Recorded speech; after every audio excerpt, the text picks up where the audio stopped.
श्री राम जन्मभूमि तीर्थ क्षेत्र ट्रस्ट की बुधवार को अयोध्या में बड़ी बैठक हुई।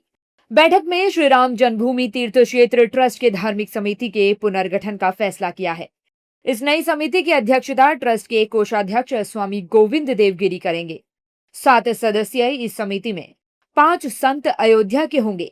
समिति मंदिर से जुड़े धार्मिक अनुष्ठानों और परंपराओं से जुड़े महत्वपूर्ण मामलों पर निर्णय लेगी। उम्मीद की जा रही है कि चंपत राय के इस्तीफे के बाद ट्रस्ट के नए महासचिव के नाम का ऐलान किया जाएगा और लंबे समय से खाली पड़े 2 पदों को भी भर दिया जाएगा।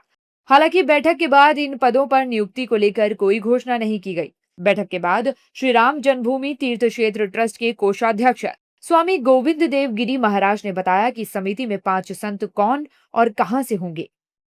आज हम लोगों ने धार्मिक समिति का पुनर्गठन किया है और मुझे आपको एक वाक्य में बतलाना आवश्यक है कि आज हम मंदिर का सारा धर्म कार्य का भार, उसका दायित्व अयोध्या के संतों को सौंप रहे हैं। इसको आप ध्यान में लीजिएगा। यह धार्मिक समिति जो बनी है उसमें अयोध्या से 5 नाम हैं।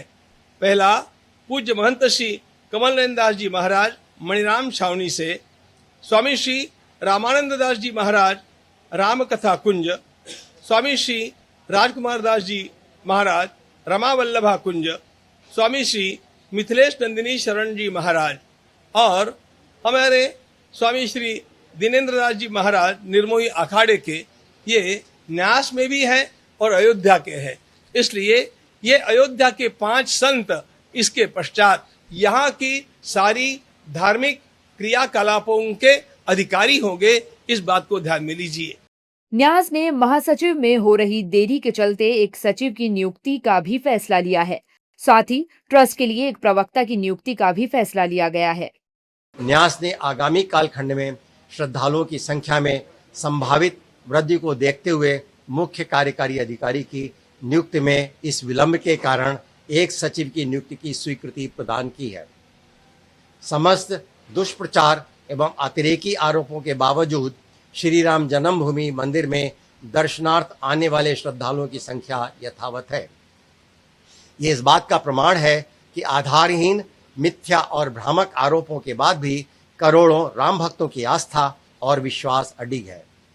न्यासी मंडल ने इस अटूट समर्थन के लिए संपूर्ण संत समुदाय, देश विदेश से आ रहे भक्तों और अवध के समाज के प्रति आभार व्यक्त किया है। मीडिया के माध्यम से समाज के साथ संवाद की निरंतरता की आवश्यकता पर विचार करते हुए न्यास ने एक प्रवक्ता नियुक्त करने का निर्णय किया है। मतलब ये कि अब राम मंदिर का पूरा धार्मिक कार्यभार अयोध्या के 5 संतों के हाथ में होगा। इससे लोगों का भरोसा और मजबूत होगा। ट्रस्ट की इस बैठक के बाद संतों की प्रतिक्रियाएं आई। सुनिए संत श्री राम जन्मभूमि तीर्थ क्षेत्र ट्रस्ट की बैठक पर क्या कह रहे हैं।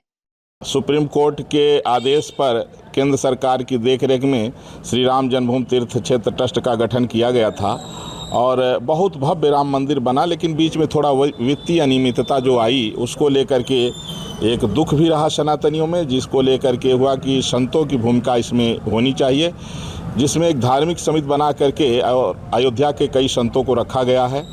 तो मैं बहुत खुश हूँ और अयोध्या के साधु संत सभी सनातनी बहुत खुश हैं। रामलला के यहाँ जो पूजा पाठ चल रहा है वो पता चला कि वैष्णव संप्रदाय के परंपरा उस ढंग से चलेगा और हमारे ट्रस्ट के सब सदस्यों के लिए निर्णय ले लिया। हाँ, वो सही चल रहा है, वो परंपरा मानेंगे।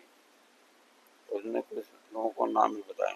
चोरी वाले हमारे सदस्य कोई भी नहीं है, ये ट्रस्ट से कोई नहीं थे और बैंक की तरफ से जो चार्ज लिए थे कमी सब उनमें थी। श्री राम जन्मभूमि तीर्थ क्षेत्र ट्रस्ट की बैठक में महासचिव और रिक्त ट्रस्टी पदों पर नियुक्ति को लेकर लंबा मंथन हुआ, लेकिन किसी भी नाम पर अंतिम सहमति नहीं बन सकी। अब इन महत्वपूर्ण नियुक्तियों पर फैसला लेने के लिए 2 सितंबर को ट्रस्ट पदाधिकारियों की बैठक फिर बुलाई गई है। 2 सितंबर को संभावना है कि ट्रस्ट के महासचिव और कई और पदों पर मुहर लग जाएगी।